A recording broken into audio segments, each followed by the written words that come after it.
A very good morning to all the students of class ninth. And students, as you know, we were doing the second chapter of your geography book, and the name of the chapter is Physical Features of India. So we had already completed three important parts of this particular chapter, and today we are going to start the fourth part of this chapter. So basically I am revising that what I taught you in the third part. Basically we were discussing about the major physiographic divisions, as I told you in the third part, and under that topic we had started the particular topic that was the Himalayan mountains. So we were trying to understand the topic, the Himalayan mountains, in detail. So in that I told you, for understanding the Himalayan mountains, we had seen very important characteristics of the Himalayas. As I told you, we are blessed to have Himalayas, and many important characteristics relevant to it I had already discussed in the last video.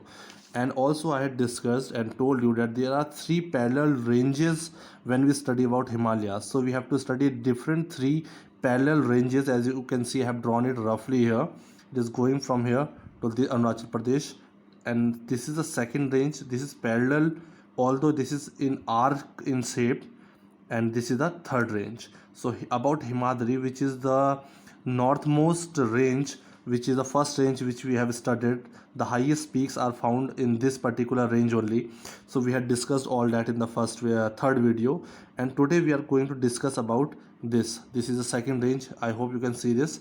This is called Himachal range also, and these are middle Himalayas also, because it is in the middle. And today again we will be discussing, this is the third and the last range of Himalayas. This is the lesser Himalayas, and this is also called Shivalik, you can see here. So today it means in this particular lecture we shall be covering Himachal range and the Shivalik range. So you need to understand the direction. This is the northmost to the south of Himadri, because this is Himadri. If you see, to the south of Himadri is Himachal, and to the south of Himachal is Shivalik. So you need to understand all these three ranges and their particular directions, and the most important characteristics and everything I had discussed about Himadri in the last lecture. Now I am starting with Himachal. So I hope with the help of this map it is clear to you what is the part of Himalayas we are going to cover today. And this is the map of your book also. You can see it in your book also easily. And this is the first range, so you can see it, and this is a continuous range. There are no breakages or no valleys here. As you can see, this is continuous, okay. And here you will see they are not continuous. You will find breaks here, you will find valleys, gaps here. Same with Shivalik also and Himachal also. So today we are going to cover these two ranges. For this range we have completed. So you can see this is the part 4 of our chapter, and in this we are going to cover the Himachal range. See, the range lying to the south of Himadri, the range which is lying to the south of Himadri we have read, forms the most rugged mountain. Means this is very rocky in nature, okay, very rough terrain system, and is known as Himachal. So if you will move towards south from Himadris, you will find Himachal range or the lesser Himalayas. They are also called lesser Himalayas because greater Himalayas are Himadri. So these are called lesser Himalayas. The ranges are mainly composed of highly compressed and altered rocks. So these are formed of the compressed and altered rocks. The altitudes varies. Now you have to differentiate. As I told you, the average height of peaks of Himadri is 6,000, but now here you will see the height are 3,700 to 4,500 meters. This is the height, maximum height or the average height of the mountains in this particular range, that is Himachal range. The average width of 50 kilometer. Now here the width, if you talk about the width, I have given you the difference between width and altitude in the previous video. So you will find 50 kilometers only, while the Pir Panjal range forms the longest and the most important ranges. Now I told you, as I've shown you in the map also, in this you will not find continuous mountain ranges. You will see a certain for a certain distance you will find a continuous range, then there will be a break, then again you will find different type of ranges. So the longest and the most important range you can see here is Pir Panjal forms the longest and the most important range. So you have to remember this. In 1 mark question there can be there that which is the longest and the most important range of the Himachal range or the lesser Himalayas. So you will have to mind Panjal range forms the longest and the most important range. Then the other one is Dhola, Dhar and the Mahabharata ranges are also prominent. So you have to find these are the ranges because in the map I have shown वहाँ पे gaps भी हैं. So these are important ranges. This range consists of the famous valley of Kashmir. So if you will see and study about this Himachal range, in this range only we see the famous valleys of Kashmir. Okay, so most of the valleys you will find in this Himachal range. Kangra, Kullu, these all the famous valleys which you know are a part of Himachal range. In Himachal Pradesh, and this is this Kangra and Kullu Valley in Himachal Pradesh. This region is well known for its hill stations. So all the hill stations which you know which are very popular, most of them you will find in the Himachal range. Okay, so this is all about the second layer, that is the Himachal range or the lesser Himalayas. So now you can see that this is the last range we are studying when we are talking about Himalayas. This is the third parallel line. See the outermost range. This is called the outermost because it was formed at the last. The first layer to be formed was the Himadri, then the Himachal, and then Shivalik. That is why we are calling it outermost range of the Himalayas is called Shivaliks. They extend over a width of 10 to 50 kilometers. So if we talk about their width, now Himachal's the ranges in Himachal, they had the width of 50 kilometers, but here the width will decrease 10 to 50 kilometers.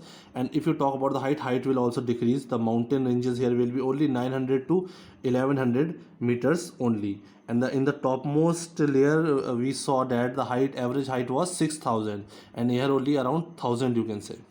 These ranges are composed of unconsolidated sediments brought down by the rivers from the main Himalayas.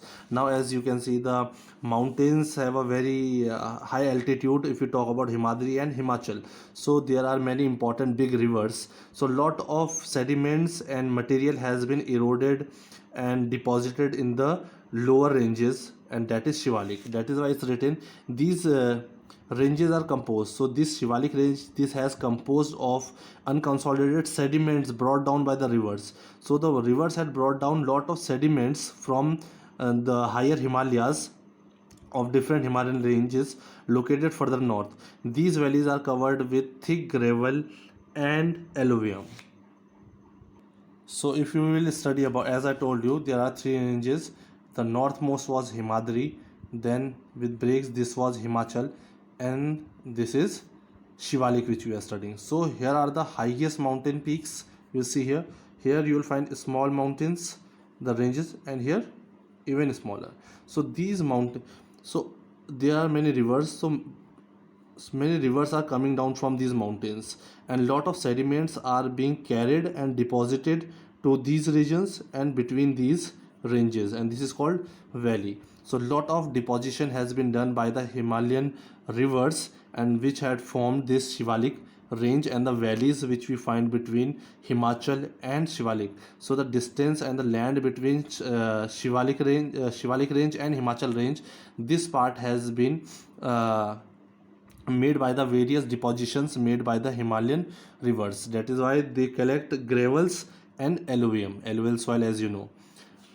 The longitudinal valleys lying between lesser Himalayas. So if you see, these are the lesser Himalayas and Shivalik. So if you find the valleys are known as dunes. So the valleys found between the lesser Himalayas and the Shivalik, these valleys are known as dunes. Dehradun, Kotli Dune and Patli Dune are some of the well-known dunes. So these are some of the important dunes. So whenever someone asks you what are the dunes, so these are the valleys between the lesser Himalayas and the Shivalik, and how these lands are formed by the deposition of the rivers. The rivers bring lot of gravels and alluvial soil, and which is very good for agriculture also.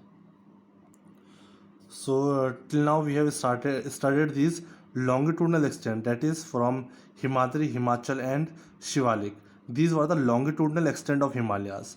But now Himalayas have also been divided and differentiated if we talk about west to east in terms of direction.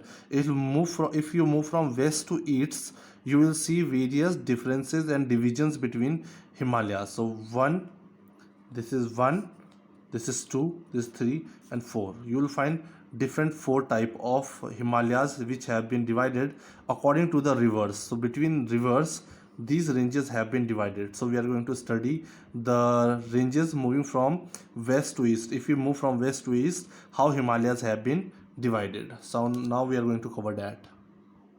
So it's written, besides the longitudinal division, longitudinal divisions means we have studied three parallel layers, that is the Himadri, Himachal and Shivalik. So apart from them, the Himalayas have been divided on the basis of region from west to east. It has been divided on the basis of regions also. If you move from west to east, these divisions have been demarcated by river valleys. So how we have divided on the basis of river valleys? If you move from west to east, we have divided Himalayas. For example, we can see a part of Himalayas lying between Indus and Satluj.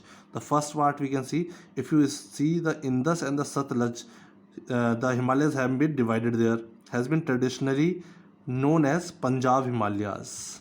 Okay, so this part, the first part which I have shown, this region has been divided between the river Indus and the Satluj, and this is called Punjab Himalayas. Now let's move to the second set. So now you can see here Punjab Himalayas, but it is also known as regionally as Kashmir or Himachal Himalayas from west to east respectively. Now the part of Himalayas lying between Satluj and Kali rivers. Now from Satluj till river Kali river, it is known as Kumaon Himalayas. So as I told you here, from Satluj to Kali river, this region is second one. This is called Kumaon Himalayas. Kumaon Himalayas, number 2. Okay.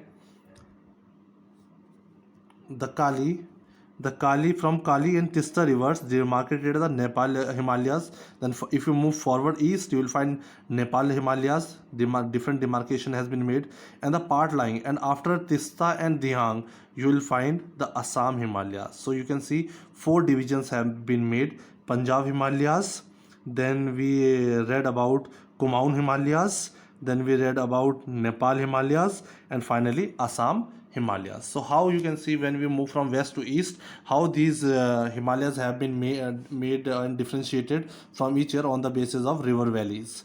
These regions are named also their broad categories. Find out some regional. Okay. Now let's see. Now we have to study Himalayas. We have seen till here. These are the parallel ranges. But from here you will see the Himalayan ranges will take the southern turn. Now you will see these ranges moving towards southern side. If you talk about northeastern states, now the Himalayas will move towards the southern side. Okay, so we're going to study about them now. The Brahmaputra marks the easternmost boundary of the Himalayas. If you talk about this river, Brahmaputra, this is marked as the easternmost boundary of Himalayas. The last boundary of Himalayas is this river, Brahmaputra. Beyond the Dihang Gorge, the Himalayas bend. If you move, this is the river, okay, in northeast, and beyond this river, you will find there is a sharp turn, a bend, as I have shown you in the map, towards south direction, spread along the eastern boundary of India. These are known as Purvanchal or the Eastern Hills. So as soon as you will see there will be a sharp bend, and the mountains range will bend towards southern direction, and these ranges are called in the eastern India are called Purvanchal or the Eastern Hills. Purvanchal in Hindi we can also say Purvanchal or the Eastern Hills and mountains. These hills running through the northeastern states are mostly composed of strong sandstones. So these mountain ranges are made up of sandstones, which are sedimentary rocks covered with dense forest. Now you will see here, you will see lot of forest, dense forest, and mostly run as parallel ranges. And here also they will run as parallel ranges. The Purvanchal comprises the. So if you will study about those ranges, which when you see a bend in the Himalayan range towards the south, and you will see these Patkai Hills, the Naga Hills, Manipur Hills, and the Mizo Hills. Okay, so these are some of the important hills you will find. Here you can see that how we have studied these 3 parallel ranges of Himalayas. This is Himadri, then Himachal, then Shivalik we have read, and from here you will see, as Brahmaputra marks the easternmost boundary of the Himalayas, from here you will see the hills, Patkai Hills, Naga Hills, Mizo Hills as a part of Himalayas, but you will see they turn towards south direction from eastern part of the India. Okay, so here you will find Patkai Hills, Naga Hills, and Mizo Hills. Although there are valleys also, and there you will find dense forest, Garo Khasi Janta. Okay, so this is the part of Himalayas we have covered, and in the next part we are going to study about the northern plains. When we talk about the northern plains, a region beyond these three ranges, the region where you can see so many rivers flowing through, these rivers are flowing through these Himalayan ranges, and these rivers are bringing lot of alluvial soil, as I have told you, and lot of sediments along with them, which are very fertile for agriculture. That is why you will see a lot of agriculture area and basically activities done by the people of Uttar Pradesh, Bihar, West Bengal. This region is very fertile, and this is called northern plains, and this northern plain has been formed because of the deposition made by the rivers which are flowing from Himalayas. So we are going to study about this region in the next video.